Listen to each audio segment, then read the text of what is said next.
Hello friends, आज देखो हम भाग संक्रिया में अपने को बुनियादी चीज़ें सीखेंगे। ठीक है ना। अब देखिए, भाग तो हम जानते हैं, करते भी हैं, लेकिन इसमें बुनियादी चीज़ें क्या होती हैं? देखो, चार बातें होती है। एक होता है भाजक, ओके, दूसरा भाज्य, फिर भागफल और शेषफल। ये चार बुनियादी बातें हैं भाग संक्रिया में। ठीक है, याद रखना। अब देखो, आपके सामने एक उदाहरण मैंने दिया है कि 303 का भाग 312 में देंगे, तो ये तीन क्या है? तीन क्या है? भाजक हो गया, ओके। और 312 क्या है? ये भाज्य संख्या हो गई। आपसे जैसे इसमें पूछिए कि भाजक कौन सी संख्या है, तो भाजक है ना वो तीन। ठीक है, तो ये भाजक तीन हो गए। और भाज्य जो है ना 312, यानी भाज्य वो संख्या होती है जिसमें भाग दिया जाता है, और भाजक वो संख्या कहलाती है जिस संख्या का भाग देते हैं। ये भाग संक्रिया में भाजक जिस संख्या में भाग दिया जाएगा, ओके। और भागफल यानी इस प्रोसेस में, इस क्रिया विधि में यहाँ जो संख्या आती है वो उसका भागफल हो गया। भाजक का भाज्य में और भाग देने पर जो प्रक्रिया अपनाई जाती है उसके तहत जो संख्या यहाँ आएगी ना, वो हो गए आपके भागफल। और नीचे जो कुछ शेष जो बचता है, भले वो चाहे जीरो हो, शून्य हो, या फिर कोई संख्या, तो वो उसमें शेषफल कहलाती है। तो ये आप जैसे यहाँ भाज्य यहाँ कितने हैं? तीन, समझिए ना, सॉरी, भाज्य कितने यहाँ? 312, यानी भाज्य जिसमें भाग दिया जाता वो संख्या, तो यहाँ 312, ओके।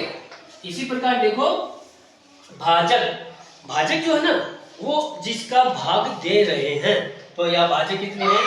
तीन है यहाँ पे, ओके। और इसी प्रकार देखो, यहाँ आपके भागफल, अब देखो इसका भाग हमने जो दिया है, तो भागफल ये हो गया 104। ठीक है ना, 104 ये हो गया इसका भागफल, ओके। अब इसमें थोड़ा सा और ध्यान देना, चौथी जो बात है वो ये है इसमें शेषफल क्या है? तो इसमें शेषफल देखो, अपने यहाँ एंड के अंदर क्या है? जीरो, शून्य, तो ये हो गया इसका शेषफल। ठीक है ना, ये इसका शेषफल होगा। याद रखो, चार बातें इसके अंदर भाग संक्रिया के अंदर। ठीक है ना। अब इसमें आपको ये मालूम होना चाहिए कि भागफल गुना भाजक प्लस शेषफल बराबर भाज्य। तो अपने यहाँ पर भागफल कितना है? भाग कितनी बार गया? देखो 104 बार गया ना।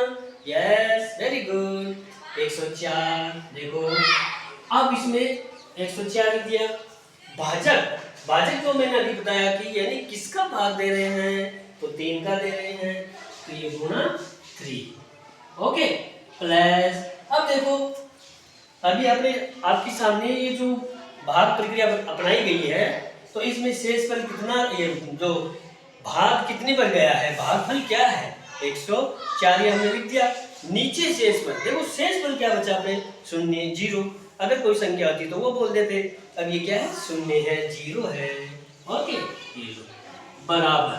अब देखो 104 को 3 से गुणा करते हैं, तो देखो 3 का पारा अपन 4 पर बोलेंगे ये 12, और यहाँ 1, और 3 का पारा 1 पर बोलेंगे 3, ये कितना है? 312।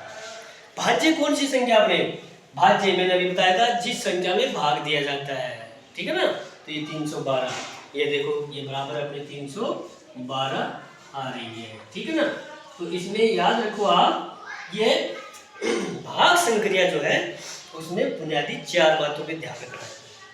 ठीक है ना, चार ही बातें हैं, भाजक, भाज्य, भागफल और शेषफल। ठीक है, yes, thank you, very good.